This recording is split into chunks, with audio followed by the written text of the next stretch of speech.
High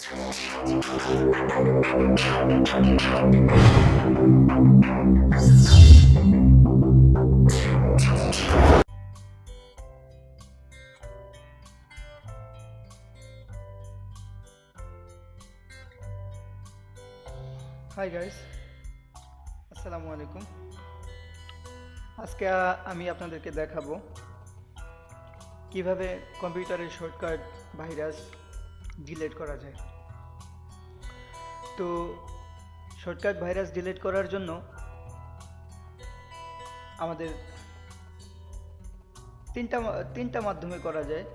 তো মূল যে বিষয় সেটা একটাই। তো আমরা কিভাবে ওইটা করতে পারি, শর্টকাট ভাইরাসগুলো আইডেন্টিফাই করতে পারি, প্লাস শর্টকাট ভাইরাসগুলোকে আইডেন্টিফাই করার পরে এগুলোকে ডিলিট করতে পারি, সেটা হলো আমাদের যেই কম্পিউটার ওপেন করার পর যে উইন্ডোজটা আমরা দেখি, এখানে এই যে স্টার্ট বাটন আছে, স্টার্ট বাটনে আমরা ক্লিক করব। এখানে ক্লিক করার পরে আমাদের একটা সার্চ বক্স আছে। এই সার্চ বক্সটা আমরা সার্চ বক্সের ভিতরে লিখব RUN, এটা রান প্রোগ্রাম। এটা কম্পিউটারের একটা ডিফল্ট প্রোগ্রাম। এই রান প্রোগ্রামটা আমরা লিখব। লেখার পর এন্টার চেপে রানটাকে ওপেন করব। রানটাকে ওপেন করলাম। এখন এটার সার্চ বক্সের ভিতরে আমরা ভাইরাসগুলো খুঁজবো, শর্টকাট ভাইরাসগুলো খুঁজবো। তো শর্টকাট ভাইরাসগুলো বিভিন্ন নামে থাকে। তো শর্টকাট ভাইরাসগুলো খোঁজার জন্য আমাদের এখানে লিখতে হবে TRW, ট্রি। এটা একটা মাধ্যম। তো ট্রি লেখার পরে আমরা এই এন্টার চাপবো। তারপরে এটা কিছু শো করবে না, এইটা কোনো শর্টকাট ভাইরাস কোনো এটা শো করবে না, বা শর্টকাট ভাইরাসগুলো রিমুভ হয়ে যাবে, ডিলিট হয়ে যাবে। এ হলো একটা মাধ্যম। এখন এই যে আমরা স্টার্ট বাটনের মধ্যে গিয়ে তারপরে আবার এখানে রান লিখে রান অপশনটা এনে আবার এন্টার চেপে রানটা আনলাম, রানটা শো করলাম। রানের ভিতরে আবার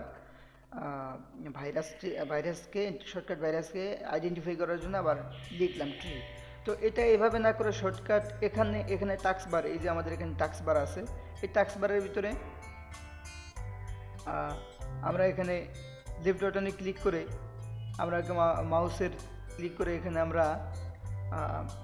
আমরা এই যে এখানে আছে স্টার্ট, এখানে দেখেন এই যে স্টার্ট, এই নিচে স্টার্ট টাস্ক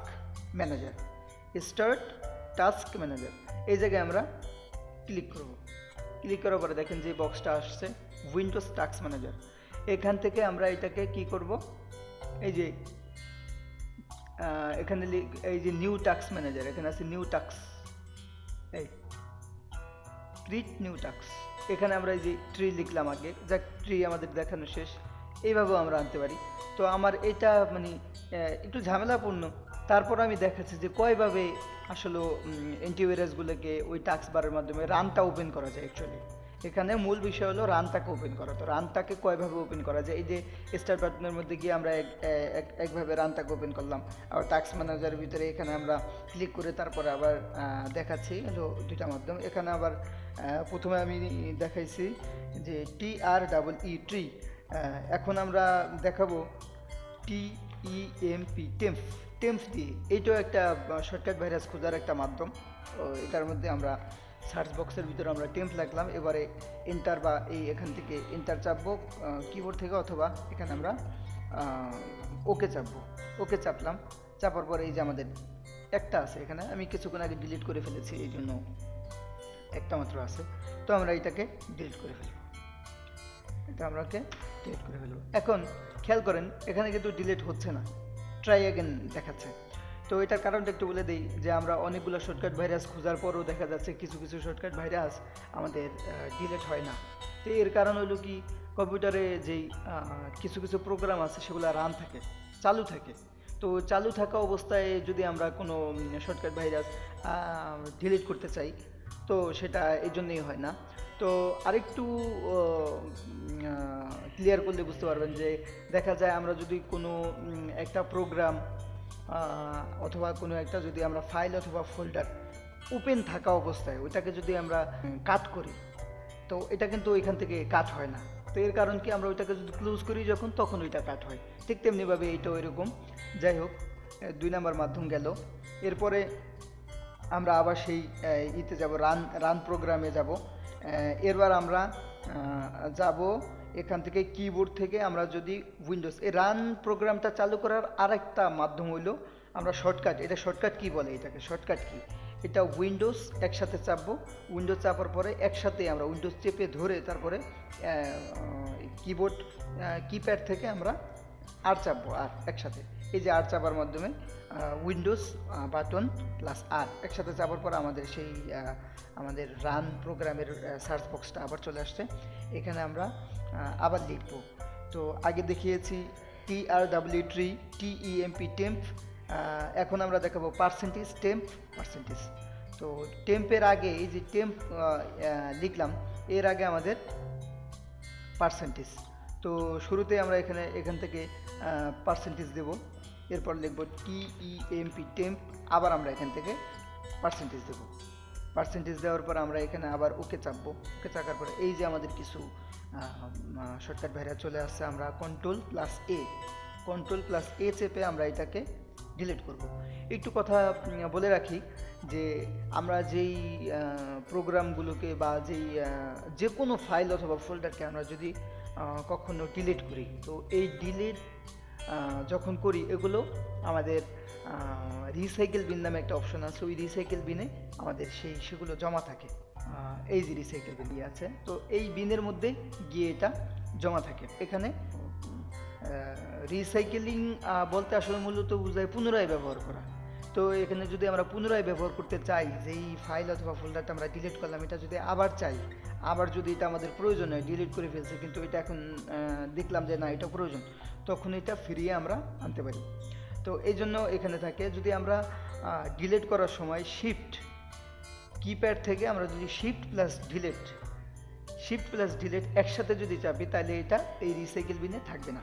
তো এটা একটু জানিয়ে রাখলাম। এখানে উইন্ডোজ বাটন প্লাস আর চাপলাম, চাপার পরে আমরা টেম্প লিখলাম। এই টেম্প লেখার পরে আমাদের যেটা আসলো, আমরা যেটা দেখাচ্ছি, এটা আমরা শিফট প্লাস ডিলিট চাপবো। শিফট প্লাস ডিলিট চাপলে আমাদের রিসাইকেল বিনে এটা থাকবে না, সরাসরি একবারে চিরস্থায়ীভাবে এটা ডিলিট হয়ে যাবে। শিফট প্লাস ডিলিট চাপলাম,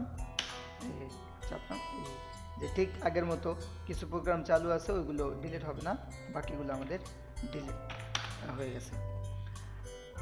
এটাকে আমরা করব, স্কিপ করে দিব তখন, অথবা কেটে দিব। এটা ডিলিট প্রোগ্রাম চালু অবস্থায় এটা ডিলিট হবে না। এরপরে আমরা আবার উইন্ডোজ বাটন প্লাস আর চেপে আবার এটাকে আনলাম। আনার পরে আমরা এটা একটা দেখার বিষয় যে বারবার আনার দরকার হবে না, এখানে কিন্তু এটা থাকে। তো আমি বারবার দেখানোর জন্য বা আপনাদের মনে থাকে যেন, এই জন্য বারবার বলতেছি শর্টকাট কি, এটা উইন্ডোজ প্লাস আর, এখানে চেপে আমরা আবার আরেকটা মাধ্যম লিখব,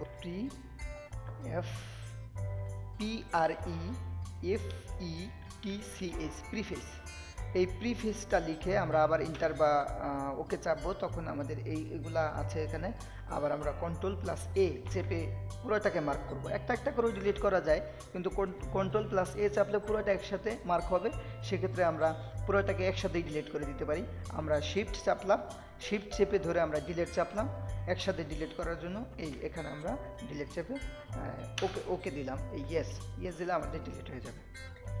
উইন্ডোজ প্লাস আর চেপে আমরা রিসেন্ট আবার লিখবো, এখানে রিসেন্ট লিখবো, RECENT রিসেন্ট। এই রিসেন্ট লিখে সাম্প্রতিক যেই ফাইল বা ফোল্ডারগুলো আমি ওপেন করেছি, আমার কম্পিউটারে যেগুলো চলেছে সেগুলো এখন ওপেন হবে। তো রিসেন্ট দিয়ে সেগুলো ওপেন হলে সেগুলোকে আমরা করবো। এই একটা ফাইল শুধু আমি কিছুক্ষণ আগে ডিলিট করে ফেলেছি, এর জন্য নেই, একটা আছে, এটাকে আমরা এই মার্ক করে তারপরে শিফট চেপে ধরে ডিলিট চাপবো, এরপরে ডিলিট হয়ে যাবে। এই যে ডিলিট হয়ে গেল। তো যদি কোনো ভুল থাকে প্লিজ ক্ষমা করবেন। আর কোনো গুরুত্বপূর্ণ অপশন যদি আমি বাদ দিয়ে থাকি তাহলে কমেন্টসের মাধ্যমে প্লিজ জানাবেন। মূলত টিউটোরিয়ালটা করা একদম বিগিনার্স যারা, তাদের জন্য। যারা এক্সপার্ট তারা হয়তো মনে করতে পারেন যে এই ধরনের টিউটোরিয়ালের কি প্রয়োজন। তো আমি দেখছি যারা একদমই বিগিনার্স তাদের আসলে অনেক কিছুই খুঁজে পেতে কষ্ট হয় বা তারা অনেক কিছুই জানে না। আমিও বিগিনার্স, যেটা বলার যদি কোনো ভুল হয়ে থাকে প্লিজ কমেন্টসের মাধ্যমে জানাবেন। আর আমার ভিডিওটা যদি ভালো লেগে থাকে তাহলে লাইক কমেন্টস শেয়ারের মাধ্যমে আমাকে উৎসাহিত করবেন যেন পরবর্তী টিউটোরিয়াল আপনাদের জন্য তৈরি করতে পারি। পরবর্তী টিউটোরিয়াল দেখার আমন্ত্রণ জানিয়ে এখানে শেষ করছি। আমি মোহাম্মদ আতিক হাসান। Thank you. আসসালামু আলাইকুম রহমতুল্লাহ।